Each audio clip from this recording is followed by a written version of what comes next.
Grimm's Comics Corner. We're doing some Lady Death. This is Lady Death Half, which is the wizard.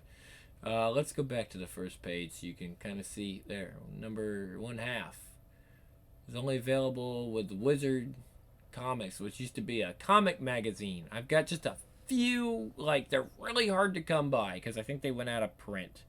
But I got a few scans, and that's pretty much all we've got. I don't even think it went digital. And when it did go, I think there was maybe a year or so where it went digital, and they were all really awful.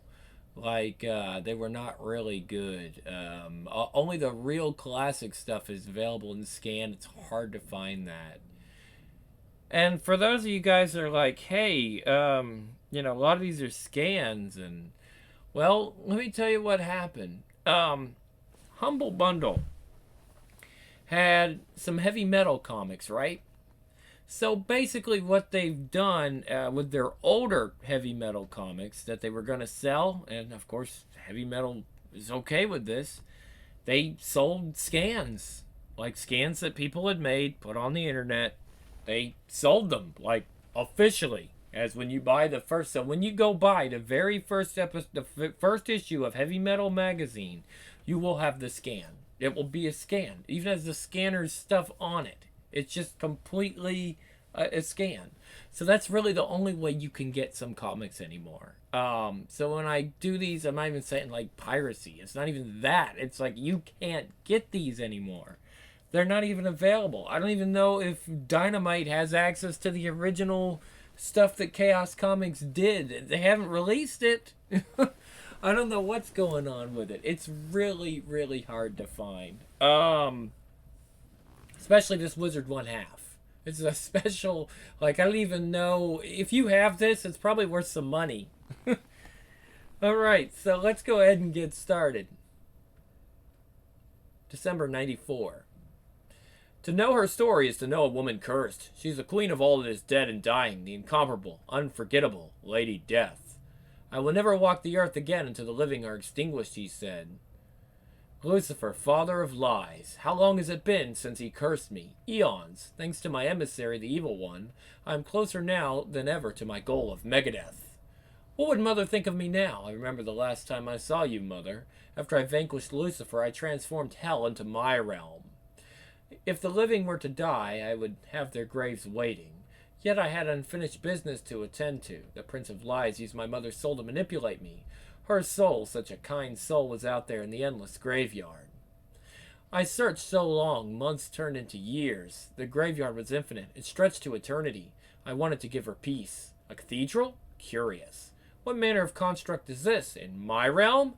Though I ruled the netherworld, there is much I must learn of it, so much that is unknown.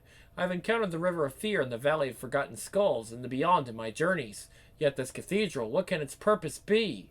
Dark tales to be told at another time. Gather unto me, energies of darkness, and gather unto me so that I may be filled. Gather unto me, nexus of all things, so that I may silence the ruler of this realm, Lady Death. Niccolo, to think he was my love in life, yet he changed, became part of my father's final army. What goes on here, Niccolo? I thought you perished. I've been busy, Hope. There's much to discover. For example, this, the nexus of all things. With the proper spells, one can travel to places only imagined. Here is Heaven's Gate. Tempting, isn't it? Before you get ideas, Hope, keep in mind you must be worthy to pass into heaven. But enough chit-chat, girl. You have something I want. Lucifer's power. Fashoom! My sword! Just because you harness Lucifer's power doesn't mean you can wield it. Ka-ching! After all, though you were Lord Matthias' daughter, he kept you dumb. You have no education. You have no insight into the infinite. Ka-ching! You are an uneducated wench, as it should be with all women. Crackle, crackle. I recall our times together. You were the wide-eyed innocent. The abuse you suffered by your father's hand. At first I pitied you. Then I realized you deserved it. You were content to play the victim. And now your power will be mine. Shh.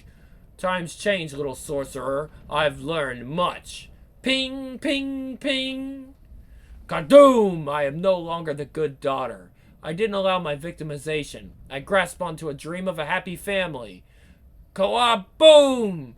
It would never come to pass. My dear mother was murdered by Matthias and sent here to hell. But that wasn't my only dream, Niccolo. Every time my father beat me, I dreamed. I prayed for death. I envied the dead. Do you hear me? Now I have exactly what I want. I am the queen of the dead. No, there are vast powers beyond your imaginings at play. Krasham! Mother! Don't do anything rash, Hope. The nexus of all things needs balance. Evil has overtaken it. Your mother's good spirit is the anchor. There cannot be one without the other. Not with my mother! Please, Hope, remember our times together by the pond. We were happy. Ram! Remember matters of the heart. The fact that you exist after my conquest of Lucifer is merely an oversight. Crack! Ah! This is my realm, and I would do with it what I please. There's a chinka also. I guess that's when the sword goes into him. Ah! The Nexus needs balance. You don't understand. Bump, bump. Ah! Bump, bump, squeak! As for the matters of the heart, you don't have a heart, Niccolo. Splat! It's taken so long to find you, Mother. Poor child, first your father, then Lucifer. They've twisted you into a child of darkness. The cathedral, it's disappearing. Go to Heaven's Gate now. Follow the light before it's too late. Without you? Please, child, come. It's impossible, Mother. My place is here. It's not too late. Follow me or you will be alone. It is too late. I am not a child of darkness. I am darkness. It is my destiny. I am death. Lady Death. Goodbye, Mother. Farewell. To know her story is to know a woman cursed. Vin. Lady Death lives on. Okay, so let's go into some background. Hope's story has only begun. Say creators Polito, Hughes, and Jensen. I believe that's Jensen. Lady Death burst onto the comic scene in '91 with the miniseries Evil Ernie Youth Gone Wild #1, but it wasn't until her own miniseries appeared in January '94 that she generated the excitement and attention her creative team hoped she would. They'd become convinced that it was a long shot, though, so they were nearly as surprised as the retailers who got caught empty-handed. We worked on the concept for a year before she premiered, relates creator and writer Brian Polito, and we got a great reception when we showed her to people at the '93 San Diego convention, so we had high hopes. Wary retailers shied away from the book because orders were due just as the market was suffering from product flooding last year. The high cover price brought on by a chromium cover didn't help either. The market's demands battered some of the excitement out of us, Polito admits. We were unsure what kind of a response that she would get. Ooh. Needless to say, response was good. The book flew out of the door across the country. When people flipped out for it, we knew Lady Death was receiving the reaction we'd hoped for, he says, but it exceeded our expectations at the time for sure. That's Brian Polito. In Evil Ernie Youth Gone Wild from Eternity Comics, Lady Death appeared in Evil Ernie's fantasies to encourage the deranged title character to kill as many people as he could in her name. All this death for me, how sweet, she coos to Ernie as his rampage begins. The 3-part Lady Death miniseries outlines the character's origins and motivations. In it, medieval girl named Hope renounces her humanity so she can follow her evil father into hell, where he has gone to battle Lucifer for control. Hope seeks revenge for the hideous death her father delivered to her mother and lover, among many others, in his quest for mnemonic power. Along the way, she encounters Cremator, blacksmith of the Lords of Hell, forges his... Well, we know all about this, right? Okay, but she encounters Cremator, blacksmith of the Lords of Hell, forges a sword for her needs, and presents her with a chest of clothing. Lucifer originally had given the chest to his lover Purgatory, who vanished eons ago. Remember, we saw her recently. Hope then abandons her civilian identity in favor of that of Lady Death. She demands that Lucifer return. Man, what in the world did they do to Stephen Hughes? I know he's a black guy, but, I mean, he looks like a character you haven't unlocked yet. That's... What the hell's going on with the lighting there? Order her life on Earth, but Lucifer refuses and snarls, "As long as the living walk the Earth, you will never ever return home to Earth." With that said, she begins her mission to exterminate life on Earth so that she can someday return there. Lady Death is a blast to write, Polito says. I see her as an underdog character. Yes, she's powerful, and yes, she's a goddess, but her story is valid for a lot of folks. She's been traumatized, but she prevails despite everything being against her. She's kind of an inversion of the basic heroic myth. There are a lot of superpowered women, but they don't take the total stand that Lady Death does. Consequences and cause and effect don't really matter to her. Her goal justifies her means, and she takes that to the bank every time. Okay. Artist Stephen Hughes agrees. Okay, well, yeah, we've already read that. The team tried several versions before arriving at Lady Death's ultimate look, Hughes relates. We started out with a teeny bopper look, he says. Oof. That didn't really work, so we went in the other direction, trying one that was heavier and more mature, about 35 years old. I have to say, I like that look a lot more than what they would have done. We decided we wanted her more svelte, so we went with the middle ground of about 35. Okay, about 23. Yeah, 23. That's the current look. That's the one I like. I like her. She's definitely one of my top classic waifus, even though I don't really like. I mean, I guess you could use that term. Although well aware of the female portrayals of death at her other companies, Hughes didn't look to them for inspiration. We wanted her to be as voluptuous as every guy's dream. Yes, and I think they succeeded. He says, I think the other company's versions make the point that death doesn't always have to be horrific, and we agree with that. The final design for her costume, such as it is, follows sketches Polito provided to Hughes in early discussions. I punched it up to make her more desirable, but I didn't steer far away from the original idea, Hughes notes. And while her physical form definitely won't be changing, her costume will be. Like any woman, she can change her mind about what she wants to wear at any time, Hughes says. When Hope opened Purgatory's chest, she unlocked an entire wardrobe of outfits, he explains. It's all at her beck and call, and she can make new costumes appear whenever she wants a change. Change is definitely in the air for Lady Death, as her next big adventure has already been mapped out. It begins in February, when the first issue of the 4-part Lady Death Between Heaven and Hell, which is going to start pretty soon, guys, as soon as it uploads, I guess, hits the stands. In that monthly series, the lady will be facing off against Lucifer's old flame Purgatory. Oof, I gotta find a voice for her, as well as other familiar faces. I was actually thinking about that today. Trying to figure out, I don't know. I gotta map out her character and see what kind of character she is, because I want to make sure that the voice goes with the character. Lady Death is going to go through all types of changes in this series, promises Hughes.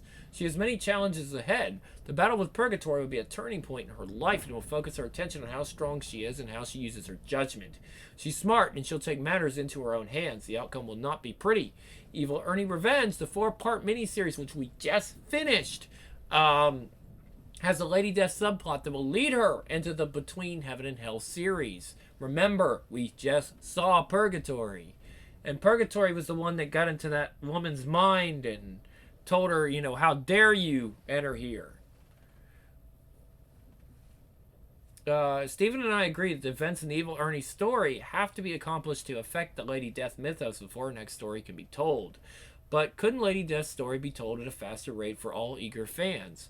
We don't want to saturate the market with something that's not so good, Polito says. Yes, we'd rather do less of a better thing, Hughes agrees. Putting Lady Death on a monthly schedule would be doing her a disservice. We don't want the desire for Lady Death to wane. The two relate the concept of movie making, which sequel to a popular film follows the original by a year or more.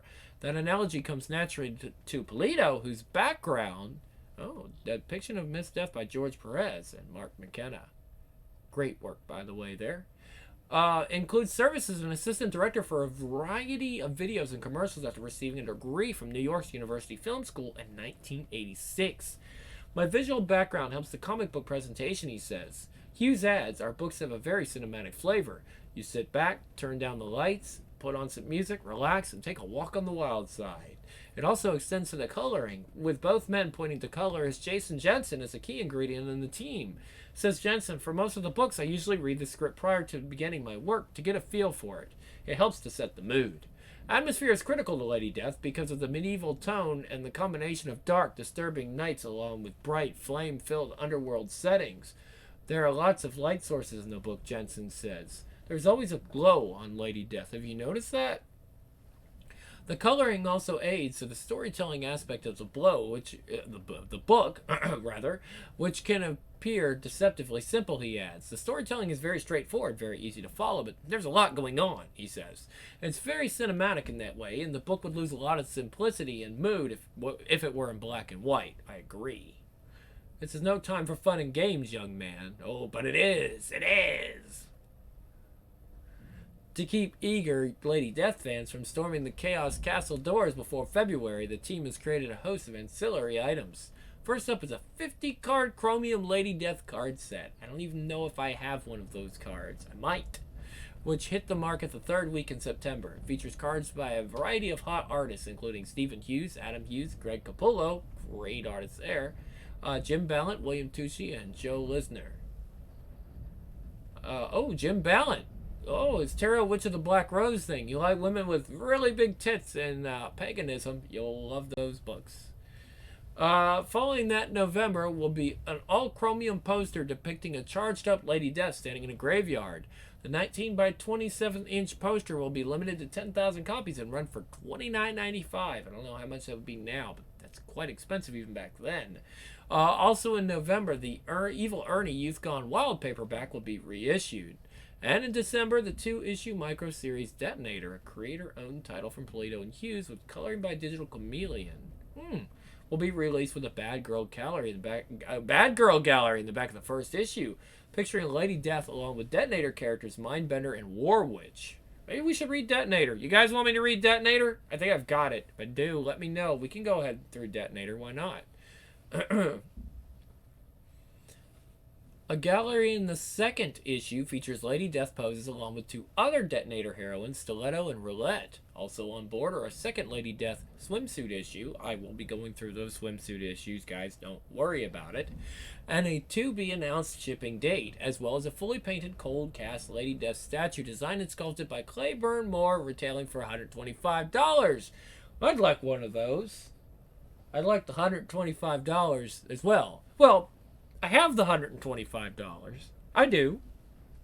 I've actually got the $125 in my pocket right now. Problem is, I don't want to spend the $125. There's some things you could buy with $125 that I kind of need. Retailing, okay, we get that. With a March or April shipping date plan. Finally, another sequel is in the works for Halloween 95 with a promotion that Polito says will stand the industry on its ear. We're anti-hype here, so if you know we say it, we mean it. Oh, cool. Considering how the team has lived up to fans' expectations so far, it looks like there's a long and healthy life ahead for Lady Death. Okay, so we read that one. We read that one. We read that one. We read that one. We haven't read that one. And some of these are not numbered properly. I'm actually going from an online list of which ones to read in order.